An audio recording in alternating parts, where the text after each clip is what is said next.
most of us would do a lot for $10,000. Like we'd work double shifts, we'd sell our cars, maybe we'd even move to a new city. But would you spend 3 nights in a house where the owner walks on all fours? My name is Elias, and I found out the hard way that some paychecks come with a cost that isn't measured in currency. I'm going to tell you exactly what happened in that glass house in the woods, and why, if you ever see a job listing for specialized house sitting in the Pacific Northwest, you need to keep scrolling.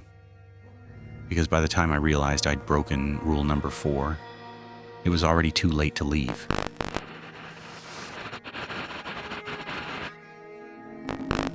It started on a forum for high-end gig work.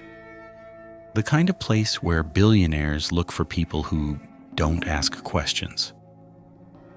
The ad was simple. House sitter needed for secluded estate, $10,000 for 72 hours. Must be comfortable with silence. I met the owner, a man named Mr. Thorne, at a diner that looked like it hadn't been cleaned since the Reagan administration. The air smelled of burnt coffee and wet wool. Thorne was wrong. That's the only word for it. He sat perfectly still. Not a twitch, not a heavy breath. His suit was expensive silk or fine wool, but it fit him like he'd borrowed a dead man's clothes. And he didn't blink. Not once. He just stared at me with these glassy amber eyes that felt like they were vibrating in his skull. When he finally spoke, it wasn't a conversation. It was a warning. He pushed a laminated card across the table. His fingers were unnaturally long, the nails yellowed and sharp. "The rules are non-negotiable," he whispered. His voice sounded like dry leaves skittering across a sidewalk. "Follow them and you'll be rich. Ignore them and you'll be a part of the house forever." The house was a brutalist nightmare. A jagged block of concrete and floor-to-ceiling glass dropped into the middle of a forest that seemed to lean away from it. Once Thorne left, disappearing into the tree line with a weird, jerky movement, his body low to the ground like a predator. The silence hit me. I sat down and read that card. The plastic was cold. Rule 1, keep the TV in the living room on channel 0. Rule 2, if you hear scratching behind the walls, knock back 3 times. Do not wait for it to stop. Rule 3, do not look in the mirrors after 2 a.m. Cover them if you have to. And then, Rule 4, it was just a black scorched smudge, like someone had held a lighter to the plastic until the words melted into a void. I figured it was a typo, a glitch. I spent the first night in the living room. Channel 0 was just gray static and a low-frequency hum that made my teeth ache. I tried to read, but I kept looking at the glass walls. At night, glass doesn't let you see out, it just turns into a giant mirror. I felt like a million eyes were watching me from the tree line. I heard a scratch. Tuck, tuck, tuck. From inside the concrete pillar near the kitchen, I knocked back 3 times. My hand was shaking. But hey, 10 grand is 10 grand, right? Night 2 is when the reality of my situation set in. The air in the house grew heavy, smelling of ozone and wet earth. I woke up at 3:15 a.m. The TV was still humming, but there was a new sound. Slap, drag, slap, drag.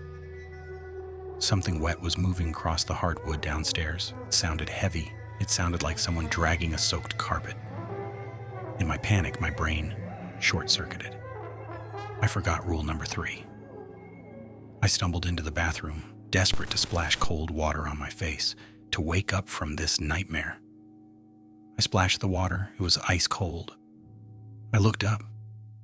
My heart stopped. In the mirror, my reflection wasn't splashing water. It was just standing there. Its hands were down by its sides. Its chest wasn't moving, no breath. It was staring at me with a grin that stretched way past the corners of its mouth, showing too many teeth. Then the static from the TV downstairs stopped. Total silence.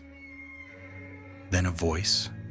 My voice, but distorted like it was being played through a broken underwater speaker, boomed through the house. Rule 4. The reflection wants your life. Do not let it touch the glass. The thing in the mirror leaned forward, slow, deliberate. It pressed its forehead against the glass from the inside. I felt the heat coming off the mirror. The glass began to spiderweb, crack. I didn't pack, I didn't grab my shoes, I just ran. I burst through the front door, the cold night air hitting my lungs like broken glass. I didn't stop until I hit the main highway 3 miles away, my feet bleeding on the gravel. I never went back.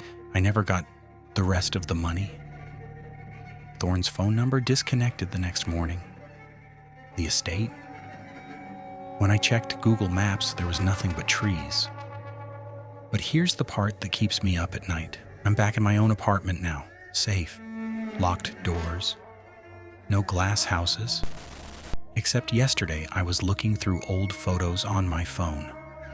I found a picture from last Christmas. In the photo, I'm not smiling. But the me in the background, he's looking right at the camera. And he's holding a laminated card.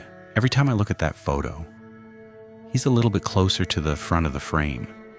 If you think that's bad, you haven't heard what happened to the guy who took the job after me.